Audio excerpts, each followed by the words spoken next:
but at the same time, I'm up till 3 a.m. on a weeknight doing this stuff if the weather's clear. So you quickly realize in this hobby that the hardest thing about it is getting the opportunity to shoot under clear skies, because you can't control the weather. So you're forced to react to the weather that you're given, and that could be on a Monday work night that happens to be clear all night for the first time in 2 weeks. So you want to take advantage of those clear skies. Speaking of weather, I'm glad it's kind of cloudy tonight, or I wouldn't have been able to come tonight. I would have had to set out in the backyard. So I'll start by going through the equipment I use to get these images.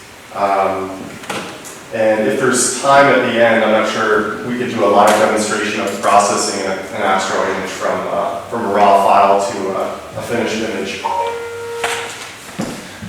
So how this all got started, I was just intrigued by astronomy images I saw online by the Hubble Space Telescope and by professional astrophotographers. And so I did some more research, and that led to Astronomy Picture of the Day, APOD it's called. And I found out that there were amateurs taking amazing images with their own equipment, and I just couldn't believe that it was possible that I could possibly get an image of this quality myself. So I did some more research. And at this time, I wasn't into photography at all. I didn't own a camera. But I wanted to do this. I knew I wanted to do it. So I invested in an entry-level DSLR, and it was a Canon Rebel XS that I bought on sale. And with the main reason of hooking it up to a telescope and taking deep sky images. But this led to all sorts of other types of photography as well, nature photography, landscape. I fell in love with photography in general, and it started with this, believe it or not. Yeah, so one of my other passions is actually nature photography and bird photography specifically. And I find it interesting when I find other astrophotographers that are also heavily into birding. I guess they share the same appreciation for the natural world around us, and that's kind of the draw there. So,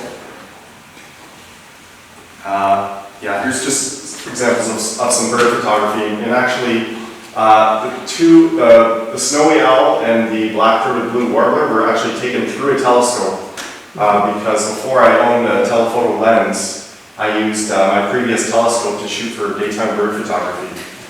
I was able to get the reach that I needed and crystal clear optics. The only problem was using a manual wheel focuser, which has its challenges for birding. Like if you can imagine trying to get a golden crowned kinglet in a tree hopping around with no image stabilization or autofocus. So I knew I wanted to get pictures of the night sky and space, and I didn't know where to start. And 7 years ago, there wasn't the resources there are now, like some helpful YouTube channels and tutorials. And kind of the only place I would go for information was astrophotography forums online. And that can kind of be a scary place for a beginner because there's some know-it-alls on there that can be a little bit brash, for lack of a better term. And it's daunting to ask really beginner, newbie questions when you're just getting into it. Luckily, that's all changed. And I'm trying to do my part to change that as well with some of the things I'm doing.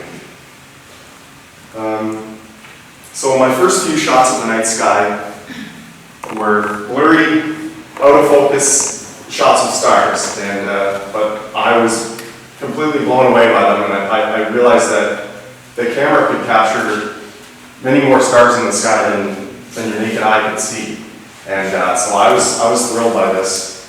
I did own a tripod. It was a kit lens that came with the camera, the 18 to 55, and so I would set the camera on a towel, put it on no flash mode, and just hope for the best. And like I said, I was thrilled at the early images, but I knew there was lots to learn. So these are just some shots from my parents' backyard in a moderately light polluted area of St. Catharines.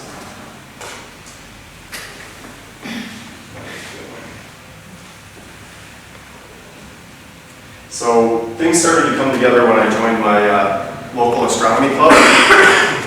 And it's actually the parallels to this club. It's very similar to the same issues, trying to attract new members, and very similar to this club, very a close, small group. But there was a lot of astrophotographers in the group that were willing to lend a helping hand, and that really sped things up for me, getting to ask all the questions that I wanted to, and spend nights at our club's observatory, dark sky site, and get some real live lessons from those guys.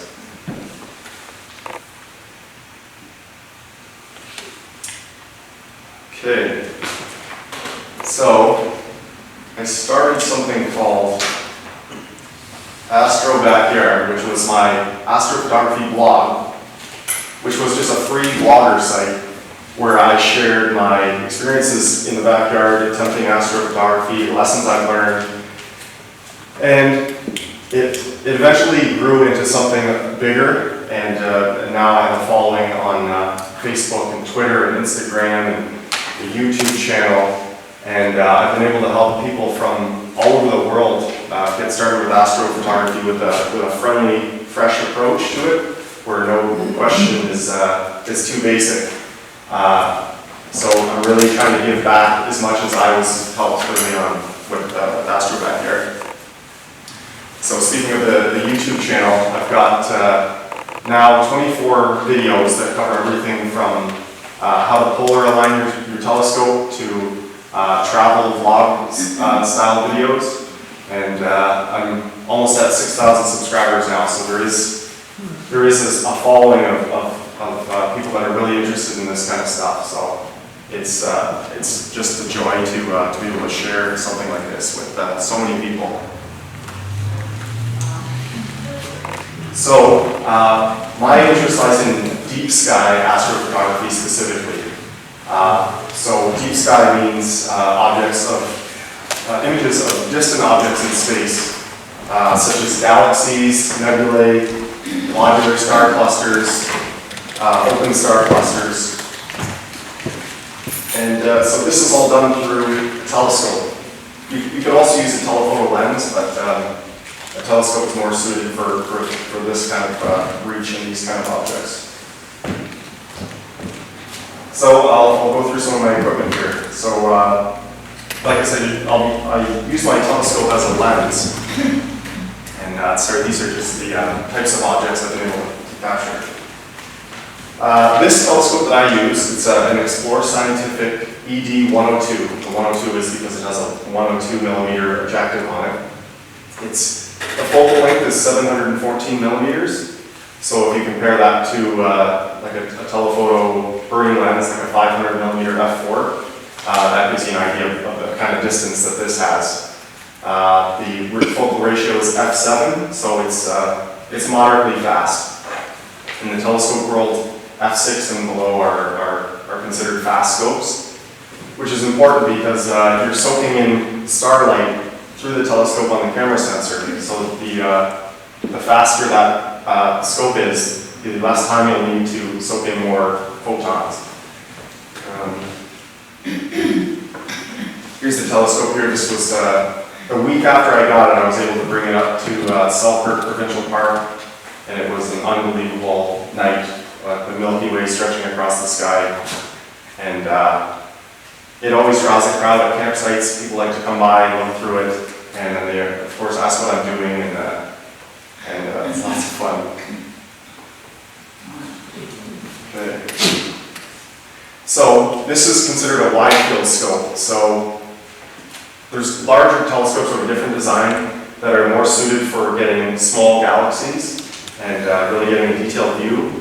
Where this scope excels is wide field views such as this, covering a large area in the sky. This is the North America Nebula, and So I like having that advantage. I'd rather capture more wide objects like this than to focus on smaller galaxies, and that's just due to my personal preference and style.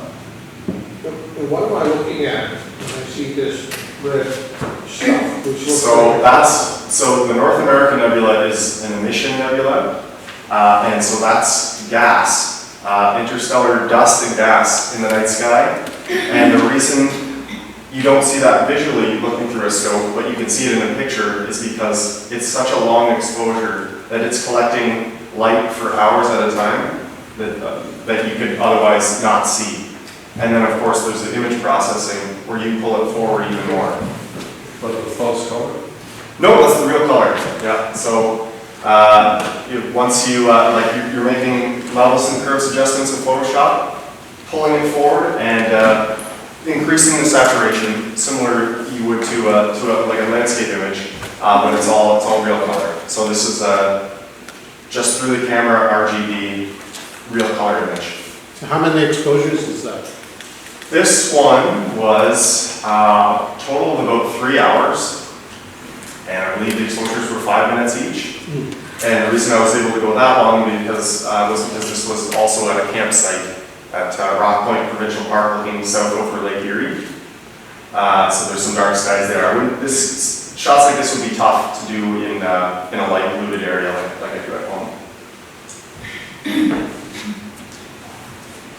Okay, so like I was saying about the smaller galaxies before, so this is M51, the Whirlpool galaxy, and it's breathtaking, but it appears rather small in this scope. It's nice to see it like this in a sea of background space, but like I said, a larger scope, it would just fill the frame, and on the other side of the coin, the North American Nebula, you can just see a portion of it. So because the camera is directly into the telescope without going through an eyepiece, you're limited to the focal length of the scope. So whatever your scope's set to, think of it as a prime camera lens. Okay.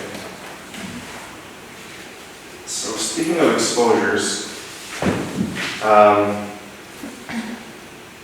and it came up a little earlier, the most misunderstood part about it, I think, is it's like, are these images actually real? How come you can't see it, but you're capturing it in an image? So it all seems synthetic and created. But so there's the histogram there of that shot, and that's the Orion Nebula from home. And the background sky looks washed out and pink, and that's just light pollution. So after stacking several hours worth of exposures, you go in and adjust that image and push the background sky back to black and pull the color out from the nebula to separate it and boost contrast, and that's where you get that's how you get a balanced image. But that's a typical histogram for an Astro image. You want to expose to the right without clipping the data, and then the first step would just be to bring the slider in right there, which would really darken that background sky without losing any detail of the actual Astro image. So, like I said, that was from home with a lot of light pollution. This is from Cherry Springs State Park in Pennsylvania, and it was the darkest skies I've ever seen. And this is a 5-minute exposure, and you can see the sky is still black. And you can see a faint nebula here, which is the Veil Nebula. And this is pre-processed, a single frame. And it's absolutely full of noise because it was a hot night, and this is a single frame without any stacking done to it. So, like I said about bringing the object forward, we would need to stretch the data from the nebula independently from the background sky and the stars to bring it forward without bringing the background sky forward as well.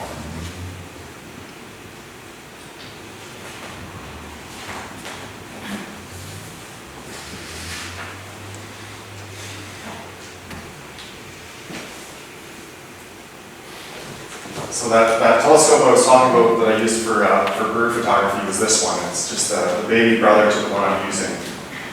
So I had such a great experience with this Explore Scientific brand of triplet APO that I just went for the bigger version.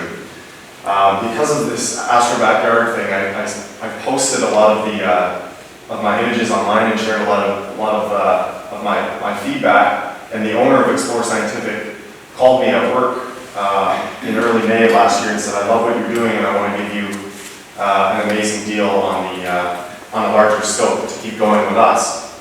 And so I said, "Cool." I Googled him to make sure it was actually him, the owner of the company. And I texted everyone I knew and told them about it. All the guys at the astronomy club couldn't believe it. So that was kind of that was an early sign that I was doing something right by sharing this kind of stuff. So there's the new one, just in my garage there.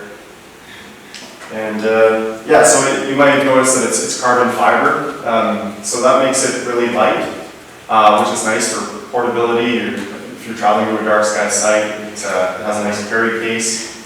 Some larger scopes that can take amazing images, but you don't use them nearly as much because they're such a hassle, or you can't lift them easily. So the best telescope is the one you use the most often. So this gets used pretty much every time it's clear throughout the year.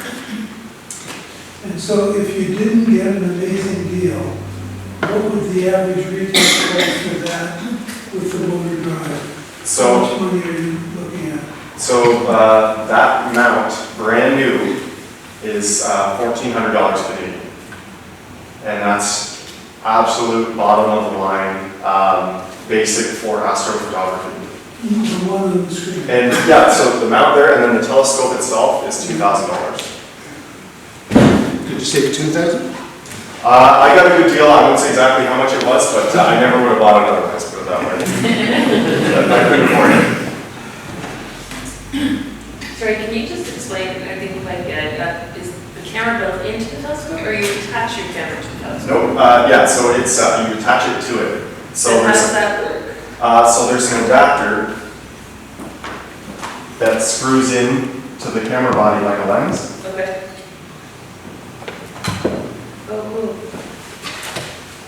And then that goes right into the focus draw tube of the scope, just like an eyepiece would. This locks in.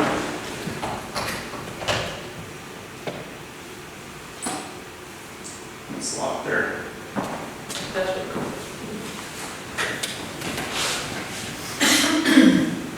Okay, so the reason this telescope was so expensive for its size is the type of glass used and its design. It's known as an apochromatic refractor. And so you might hear the term apo come up a lot when it comes to astrophotography telescopes. And the biggest feature with an apo is the lack of chromatic aberration. So this is a photo of the moon taken with an achromat telescope. And there's lots of chromatic aberration, which is the color fringing around the moon there.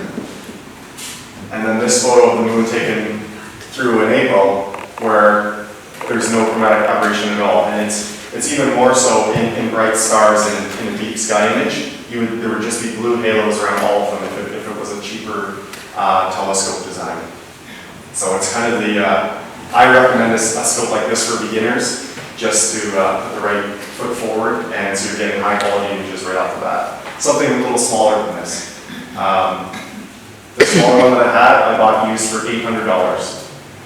So that's, if you compare that to camera lenses, that's not a whole lot of money for what it does.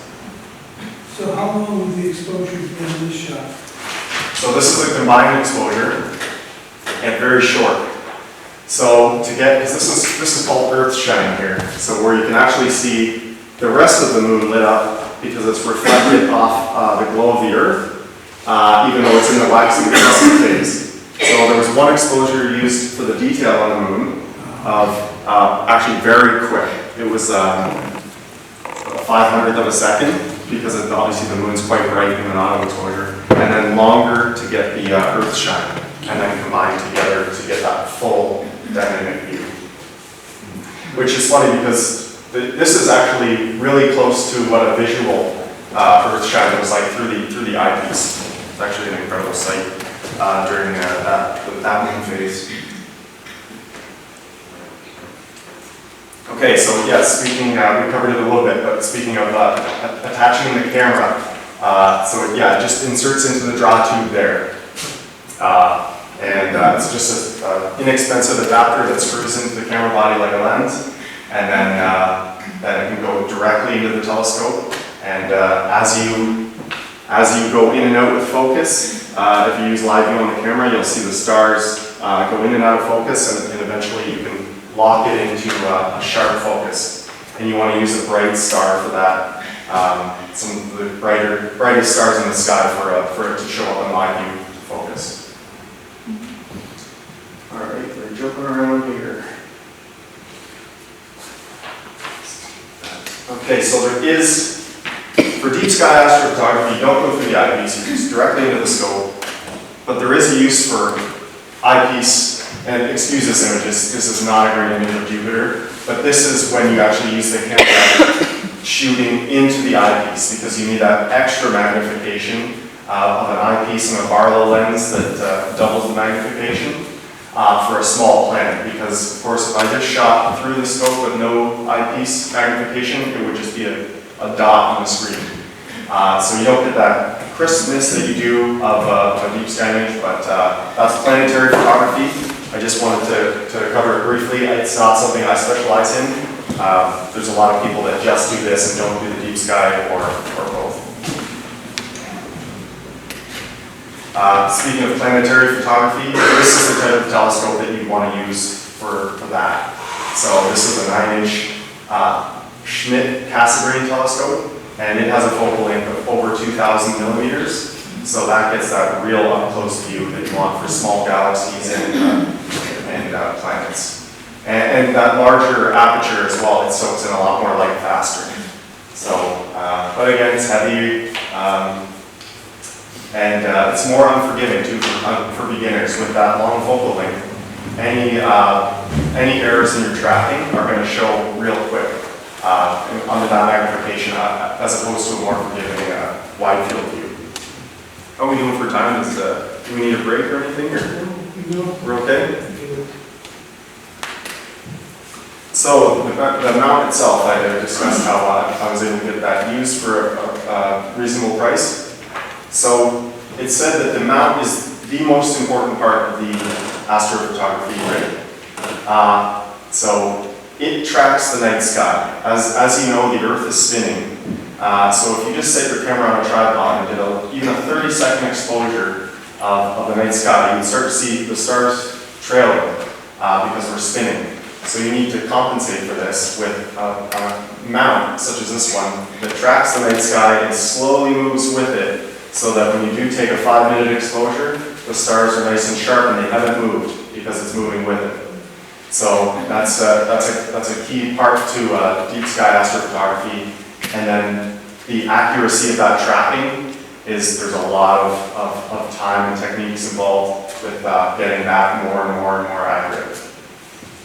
So it moves so slowly and quietly, you don't realize it's moving. Unless you saw a time lapse, it would be just spinning around slowly.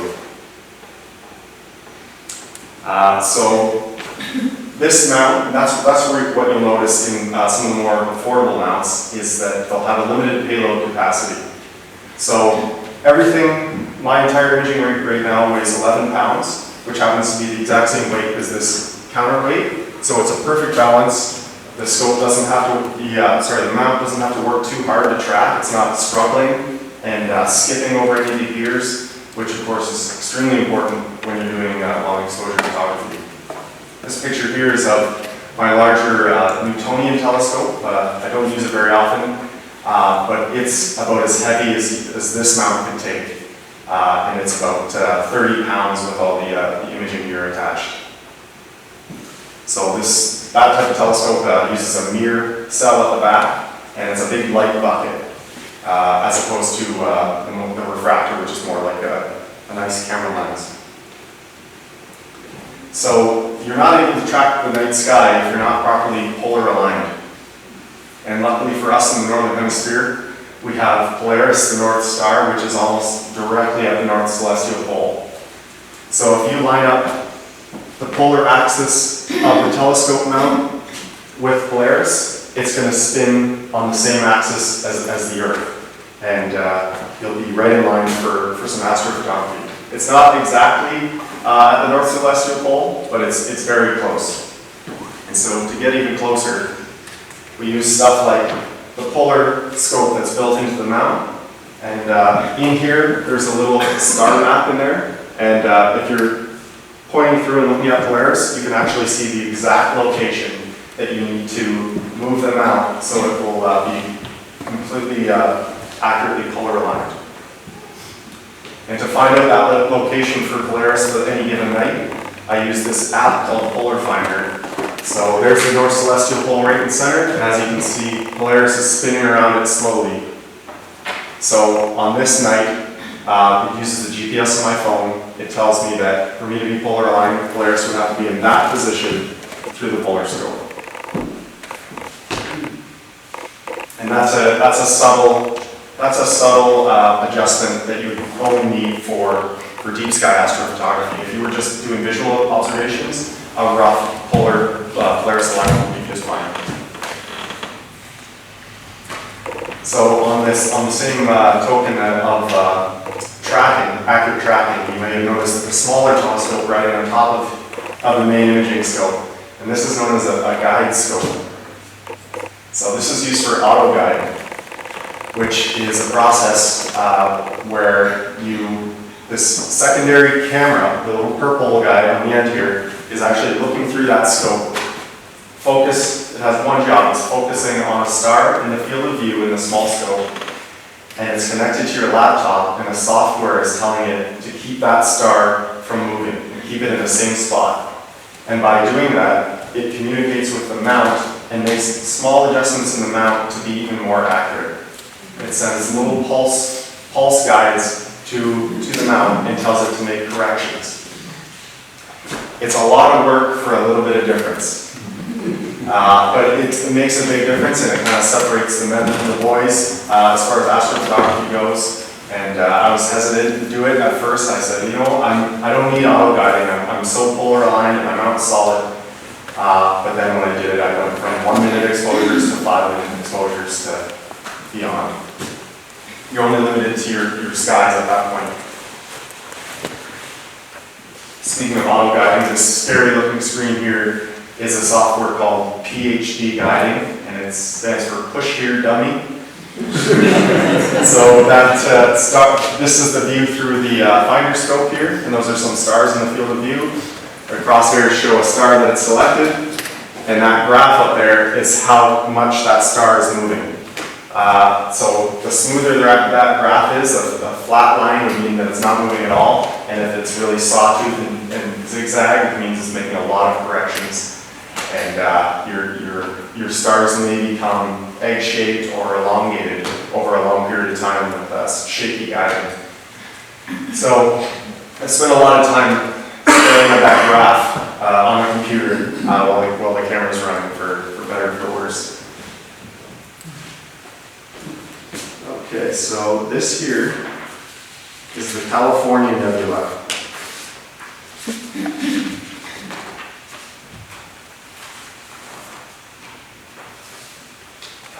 Okay, so speaking of exposures, really long exposures, we use a high ISO, 800 to 1600 or beyond. And just to maximize that light gathering ability of the scope. And because these objects are quite dim, of course. And I think what I have this slide here up to talk about. That the actual stacking, actually I'll get to that in a minute. First let's talk about moisture. I'll go back to that.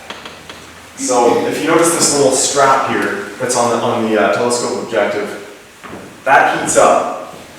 So with the changing temperatures throughout the night, usually the temperature drops. You can get moisture on the front of your telescope lens, and that will eventually result in blurry images. So you use a dew heater controller here, It's got a little switch, it plugs in, it just heats up very, very slowly. So that's just one of the precautions we take. Powering the mount up when I'm at home. Everything has AC adapters, so I'm able to plug into my house electricity. However, camping or at a dark sky site, I don't have that luxury, so I use this power box. It's like a battery charger power box. And it's able to go all night long, powering the mount, the laptop, and the dew heaters. So there's always a laptop hooked up to the telescope for both capturing the images and for running the auto-guiding software. The camera that I use. So this is a Canon T3i, Rebel T3i. And it's an entry-level camera and a crop sensor. So as you know, a crop sensor gives you that extra reach. So you actually times the focal length of the lens by 1.6, which is beneficial for astrophotography. So as well as getting that extra reach, the smaller sensor fits nicely into the design of the telescope, that 2-inch opening, without getting round vignetting at the edges. A full frame camera, as nice as they are, you get massive amounts of vignetting due to that big, large sensor size. It's just not a great fit through a telescope. The Canon 6D is a popular astrophotography camera, but that's more so for camera lens work, just on the tracking mount on its own on the camera lens, not through a telescope. So as far as deep sky astrophotography through a telescope, a crop sensor is the clear winner there. So it's pretty much just a regular Canon T3i. It's a picture of a T5i, but looks the same, except it's been modified for astrophotography. And all that means is that the IR cut filter has been removed from inside the camera. With my old Canon XSI, so I've had an XSI before the T3i, and I bought it used for $250 and took close to 50,000 shutter actuations on it. So I felt comfortable taking it apart and removing that IR cut filter myself with an X-Acto knife. Because worst case scenario, I destroy the camera and I just get a new used Rebel, because the thing owed me nothing at that point. So there's some very detailed instructions online, thankfully. A guy named Gary Honus has an amazing YouTube tutorial, and it took me 7 hours, but I was able to remove that IR cut filter. And the reason you do that is because that's blocking out a lot of the red wavelengths of light that you find in emission nebula, like that large North American nebula I pulled up. So once you do that, the camera actually picks up a lot more detail in these deep sky objects than a stock camera would. So it's kind of cheating once you figure that out, and it makes a huge difference. I shot with a stock camera for 3 years, thinking that it couldn't make too much of a difference, but it was night and day. It renders the camera useless for daytime photography. Everything would have a red tinge to it, which of course you could adjust later, but I mean, this camera is connected to a scope and outside all the time. I just use it for astrophotography, keep it separate from my daytime photography cameras. So you can do it yourself, but this T3i I actually ordered pre-modified from a professional that offers that service. I didn't feel like testing my luck again by taking it apart again. So there are services that modify cameras for astrophotography. Filters. This is a light pollution filter that if I didn't have this, I wouldn't be able to shoot from home at all. It would just be a blown out, washed out sky after a minute and a half of exposure. So this blocks out street lamps, not car headlights, but a certain wavelength of artificial lighting. And again, it's something very, very small that makes a huge difference. So a modified camera with a light pollution filter, and all of a sudden you're able to open up longer exposures from home and capture more deep sky objects.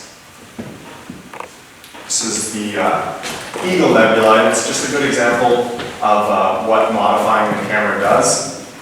So with my stock camera, I got the bright part here, that would show up, but after modifying it, I realized there was a mission nebula all around it because it just picks up that extra faint stuff that was getting filtered out by the camera.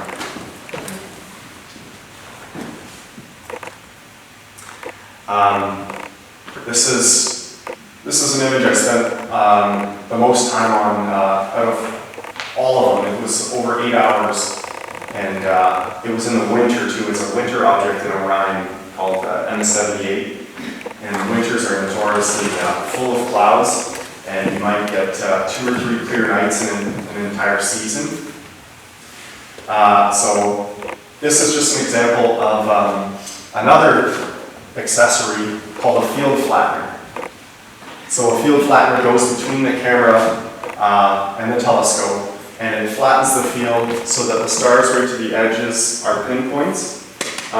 Because just the way telescopes are designed, without that corrector, stars near the edges start to become elongated at the edge. So you need this extra piece of glass in front of it to flatten the field. And there's specific models that are better matches for certain scopes. The one I use happens to be optimized for f7 telescopes. Again, something small. What is that exactly? It's this object. Yeah. So this is a reflection nebula. And so the blue part here, that's all gas lit up by the underlying stars here. And that black line in front of it is dark dust in space. Yeah, so it's the really cool thing about this image is the dust that's blocking the stars behind it, and you can kind of see this this area of nebulosity and reflection gases. So the stars we know and recognize Orion's belt, are they outside this? This isn't near the Orion Nebula or the belt. This is up closer to his left shoulder. And that's kind of the cool thing about it too, because you see a lot of the same objects image, so I wanted to do something a little different. And I just love the look of reflection nebulas in general, the blue and the blocking dust in front of it.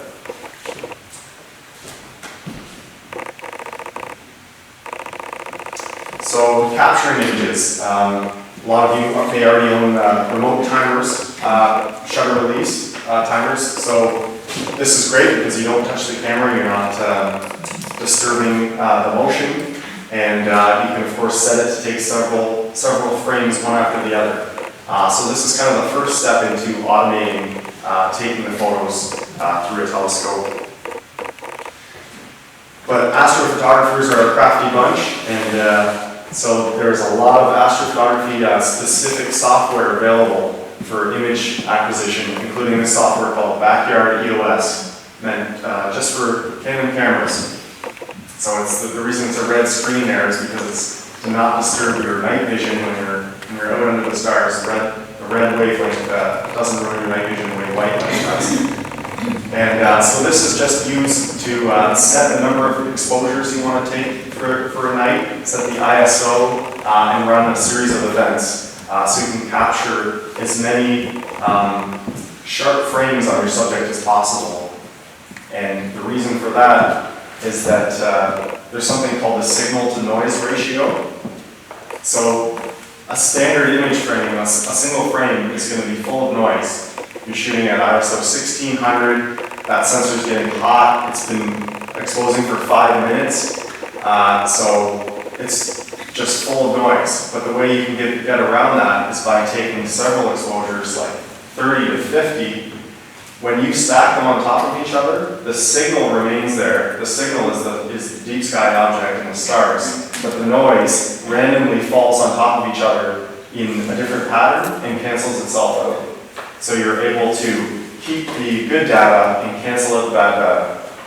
It's incredibly, it's an incredible feeling to see your image get better and better as you capture more frames and more frames and more frames. And that's why you see people capturing 8 and 10 and 15 hours on an object, because you're going to smooth it out and just keep increasing that signal to noise ratio. So here's what some of my, this is just looking in Adobe Bridge at some of my image frames. And like I said, so these are 210 second exposures at ISO 800. And that happened to be as many as I was able to capture on that night. I'm not sure if clouds rolled in after that exposure or if it hit my garage or something. So those are the light frames there. Okay, so there's things called support files, which in the stacking phase, by adding these files, you can improve the quality of your final stack image. And those dark frames, that's what they're called, dark frames. They're shot with the lens cap on, and they're the same exposure length and temperature as the light frames. So through the telescope with the lens cap on, it's a 210 second exposure at the same temperature, shot right after the light frames were. Those will be loaded in later to the stacking software to tell the camera what noise is, because it's just a readout of the noise created by the camera because the lens cap is on. So the software is able to realize what noise is and subtract that from the image, again, to improve the quality. Speaking of the stacking software, this is, it happens to be one of the very few free programs there are, and probably the most important one. It's called Deep Sky Stacker. Unbelievable. So when you collect all your precious light frames and dark frames, you load them up into this magic program, and it will tell you what your total exposure length is going to be. It adds it all up, and it registers and stacks all the images. So it uses the stars as like registration points and just piles them all up on top of each other and increases that signal to noise ratio to create a final high resolution image that you can then bring into Adobe Photoshop for final processing to stretch and balance and boost saturation and contrast. This is the Orion Nebula and the Running Man Nebula captured January of this year with this telescope and that camera. And it's just over 3 hours worth of exposure. And I'm in the heart of St. Catharines, almost downtown, so there's a lot of light pollution. But because I stacked so much time together and was able to keep increasing that signal to noise ratio, I was able to tame the noise, reduce the glow of the light pollution, and bring forth every square inch of detail in the Orion Nebula. I shouldn't say every square inch, there's much more in there, it could go deeper, but that's pretty good. So if you're just to look through Sorry, yes. Yeah, sorry. No problem. And what were you saying? So if you were just to look through the telescope, you wouldn't necessarily see this with the naked eye. This is probably the best naked eye object to see through the telescope. But all you would see is a little bit of, it would be black and white and gray. Our eyes just can't soak in the colors, and we just can't expose like a camera can. And we would just see the glow here and maybe a little bit of the Running Man Nebula. Similar to what a 1 or 2 second exposure would take. That's kind of what your eye sees. It's still actually very impressive to see this visually.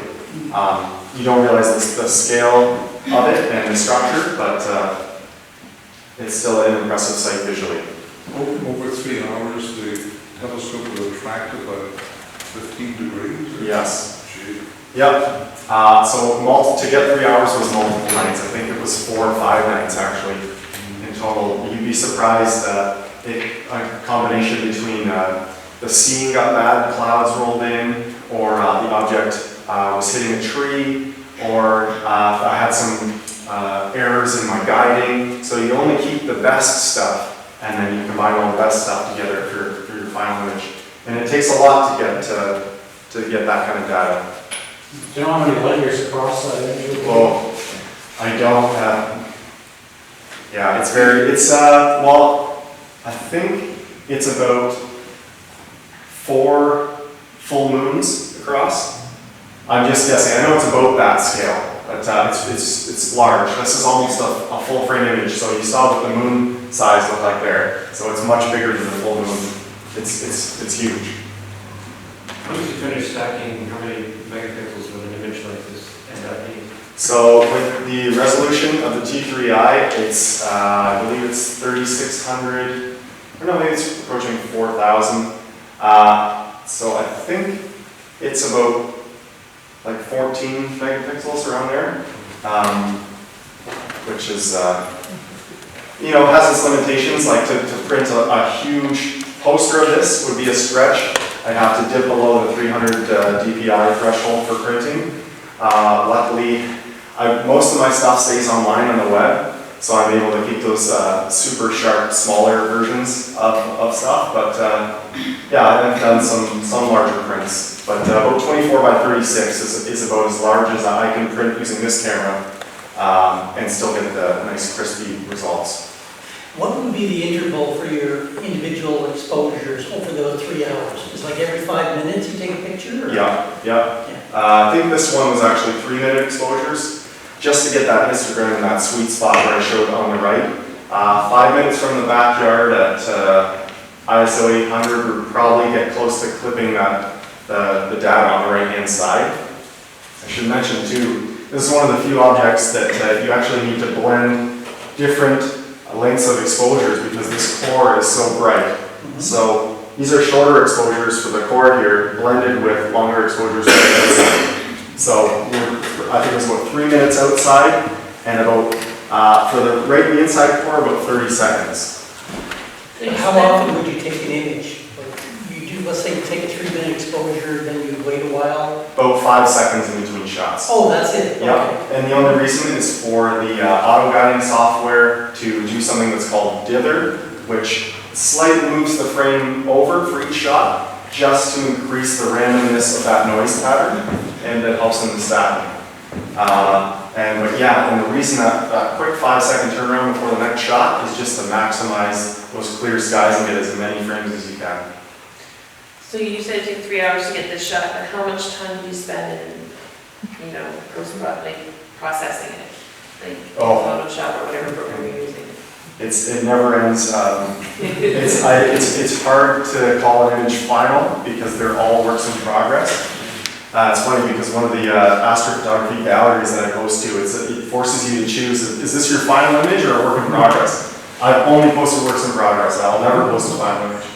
But yeah, it's a full, I'll spend a full day, a full Saturday processing one image. Going back to it, and then the next day realizing like, oh, what was I thinking?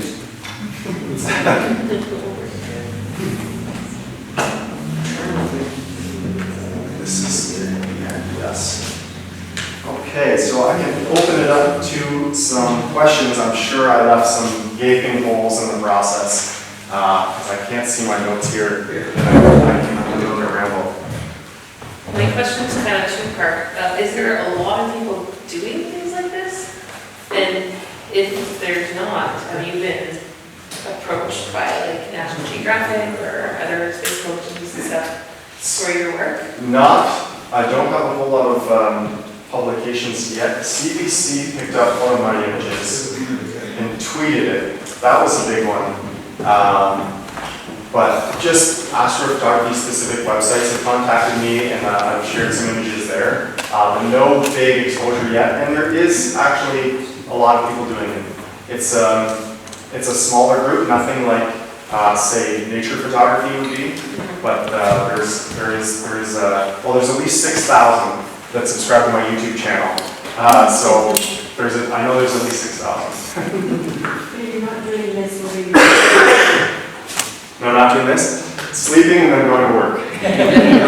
But I'm a graphic designer. Yeah. So, which came in handy being that Photoshop is the image processing software, so I was extremely comfortable with that early on, which not a lot of people can say the same. You're very scientific. You should be a scientist. Yeah, well, geez, I'm far from it, and I feel like I'm on the visual and the art side of this whole thing. Like a lot of people will say, like, oh, what are you looking for? Are you trying to find a comet or following an asteroid? And I just say, no, I just want to take pretty pictures of these amazing objects and show everybody. Yeah, I have a gear question. why not use a Micro Four Thirds, which would be twice rather than the APS-C, which gives you 1.6? I just don't have a Micro Four Thirds camera. It's something, I don't know a lot of people shooting that. Yeah, just curious. Yeah, no, there would be benefits to that. And for the planetary photography, you do want that increased even more so crop to get that closer look at the planets. And the other thing is you remove the ultraviolet, no, you remove The IR cut filter, yeah. what was the A filter? The which filter? A filter. All the other filters stay intact. It's just that one IR cut filter, which apparently just removes a red tinge in daytime objects. Because there are filters which, because they want to get rid of artifacts, Okay, there's a whole world of filters for astrophotography. I didn't get into narrowband astrophotography, but that block, say if this is the full spectrum of light wavelengths, narrowband filters will only capture a specific portion, which could be oxygen or hydrogen alpha or I can't remember what the other one is, but so then you're combining those to create a one-of-a-kind image that you would never come close to seeing through an eyepiece. This is just regular standard RGB color, true color astrophotography.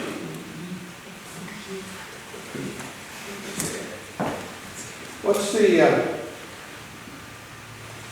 end objective? I mean, to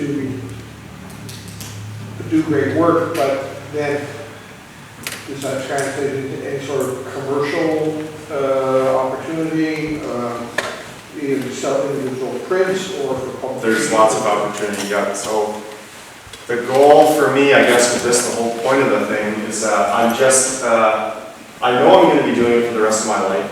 So I've had to monetize the hobby through Astro Backyard, and it's just through advertising on the YouTube channel right now. It may lead to seminars and workshops. That's a road, but I'm just trying to come up with ways to sustain the hobby right now and to justify the amount of time spent. Because, yeah, it's... What time did you go out, like midnight? It's all based on weather, yeah. It could start, if it's just a clear night all night, I'll come home from work, set up when I get home and leave it running all night and run in and out of the house and drive her crazy and my dog. In and out of the back door, making sure everything's running okay, get 2 hours of sleep, go into work like a zombie, but also know that I have data sitting on my computer or something like this. And I'll keep doing it every time. Do you have to work tomorrow? Yeah. So it's an hour and a half back to precautions? Yeah, it was worth it. So you have to pull over the side of the road? No, yeah, no, I don't stay cloudy, so like guilt free, just go home. Wow. Fascinating. So you're monetizing this through your YouTube site. My question for you is, how many other astrophotographers have that exact same shot? Well, none have that exact shot, but a lot of people, well, specifically this image is probably the most photographed object that there is. And so there's a lot of people doing it, but they like to keep their secrets. And there's something about this hobby where they don't want to share their secrets, how they got it. They want everyone to look at it and to see how great it was, but don't worry about how my processing secrets, but I share everything. So I think that's what's different about it. And so for the guys that were on the fence about doing it because they kind of got scared off by a bad conversation in a forum, see my video where they say, well, if he can do it, I think I can do it. And I had some great help early on that I knew I had to pay it forward and return the favor to the community. Do they still sell clockwork lenses for drive? Yeah, there's so many different types of trackers, including homemade barn door trackers that you screw manually to keep it with the motion of the sky. They keep getting smaller. There's a lot of options for just using the camera with a small lens, like a travel size that you can put on top of a tripod, so you don't have to have this big clunky thing out with you. But It's just in the last 7 years, the astrophotography products have just went through the roof. There's more options than ever. And you said you remove that one filter. Is there an additional filter that would compensate for having to remove that? So if you want to keep your camera as a big camera? Yes, there is. Yeah. Yep. There's, I can't remember what the filter's called, but yeah, it's a replacement filter. So it's protecting the camera and the other filters, but it just doesn't remove that wavelength that the IR filter does. And then, yeah, you can use it for daytime photography. That method's more expensive. And the only reason, this modification is called a naked sensor, because I removed that filter and just left it wide open. The only reason I get away with that is because of that light pollution filter on top that's always screwed on that protects that sensor from the elements. Is your dog your security? He is. I see you said it's outside there, you're in and out type thing, and someone can be coming along and knowing that you've got some very expensive equipment there.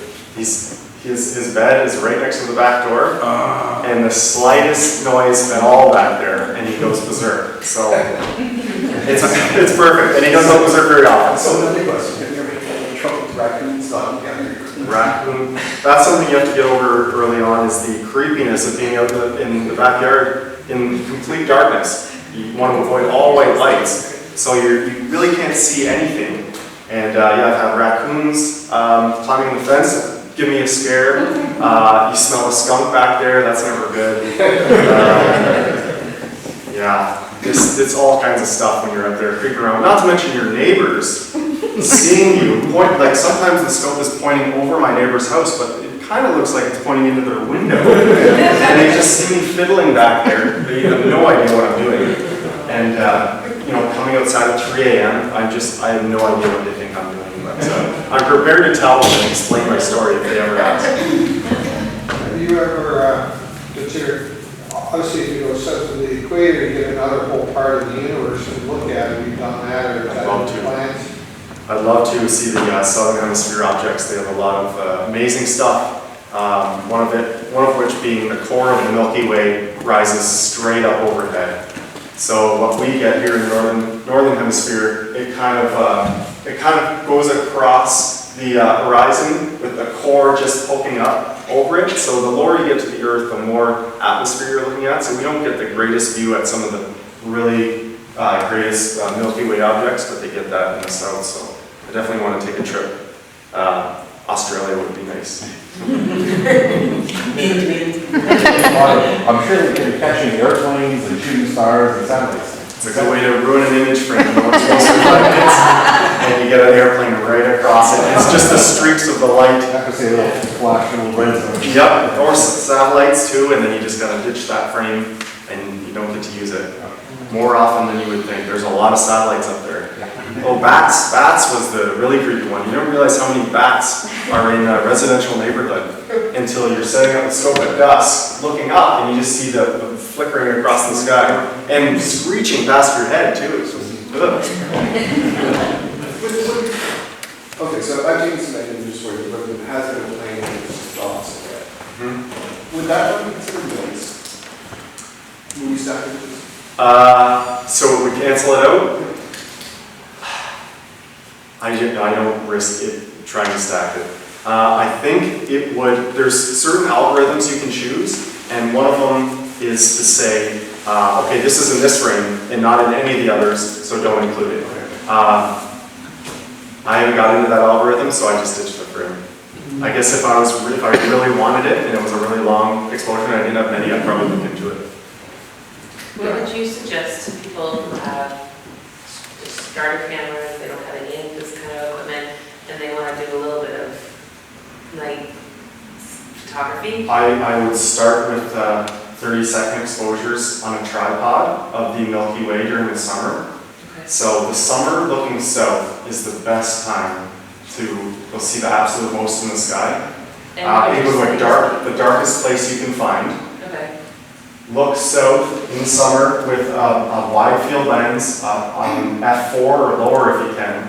A 30-second exposure. You will see some star trail, but you'll also see the glow of the Milky Way in the air. And that's something anyone with an entry-level DSLR and a tripod can do. Okay. Thank you. No problem. I do you deal with hotspots on the center, the sensor over time? So those usually will get removed in the stacking phase. Incredible to see. Not to mention, just if you're visually looking through a telescope and you're a high magnification view of the moon, and the scope is not tracking, the moon is moving this fast. Like, you really realize how fast we're actually spinning when you get into those magnifications. Looks like you've heard a lot of astronomy. I did, yeah. It's unbelievable stuff. Very, very interesting.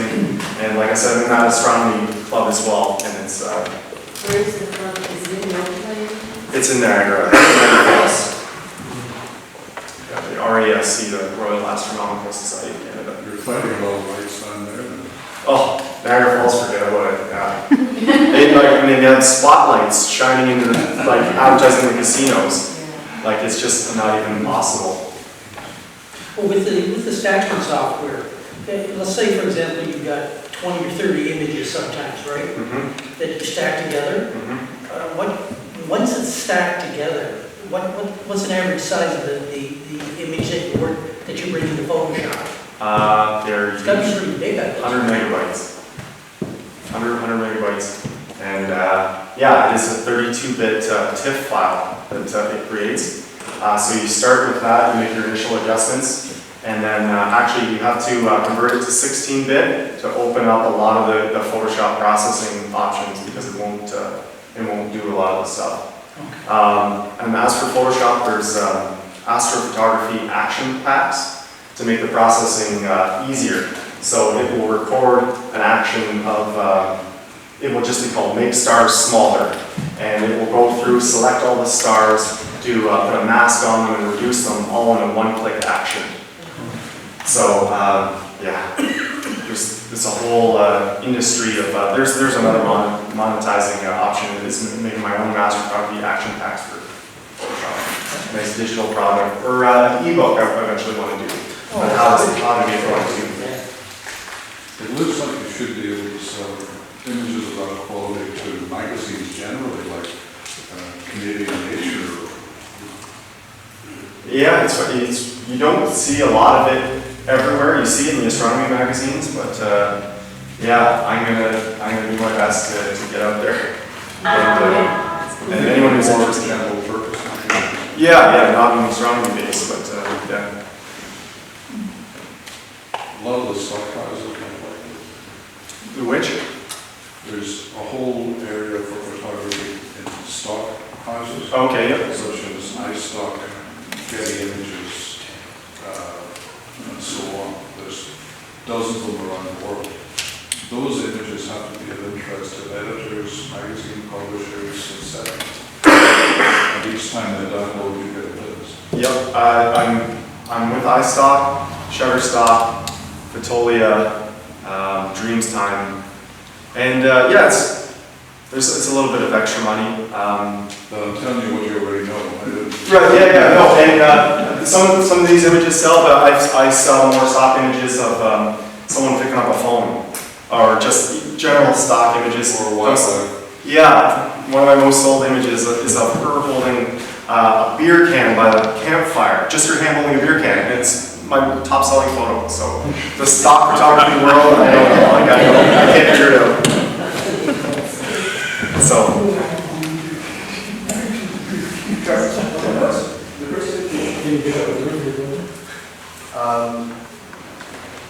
You've heard of gravitational lensing? Gravitational lensing? Heard of it. Can you go back to the first picture? Easy. Oh, which one was it? The galaxy? Yeah. Okay. I believe so. There we go. No, that's the galaxy. Cool. This one? No. I'm looking for one that has a pair of stars on either side of the nebula.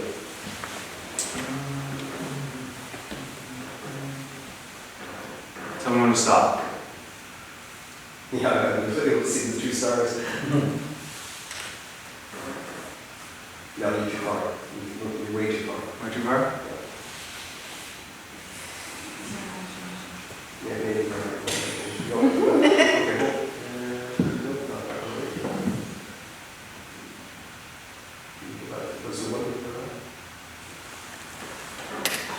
I think, I swear it was the first image you showed me. Okay, never mind. It may have been that one, but Okay. because I sort of. Yep.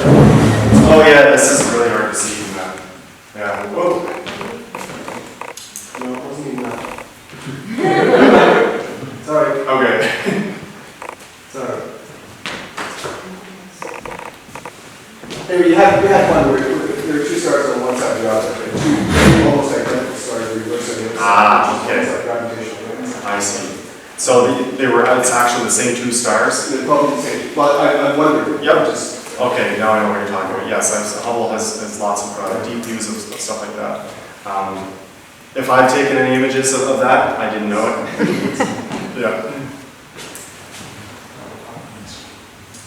So I think that's going to do it. And so it's Astro Backyard is the brand I've created around this. And so YouTube and Facebook, and if you want to follow what I'm doing there, if you just Google Astro Backyard, it'll come up. And yeah, you'll be able to see my dog in the backyard. He's in a lot of the videos. He's a fan favorite.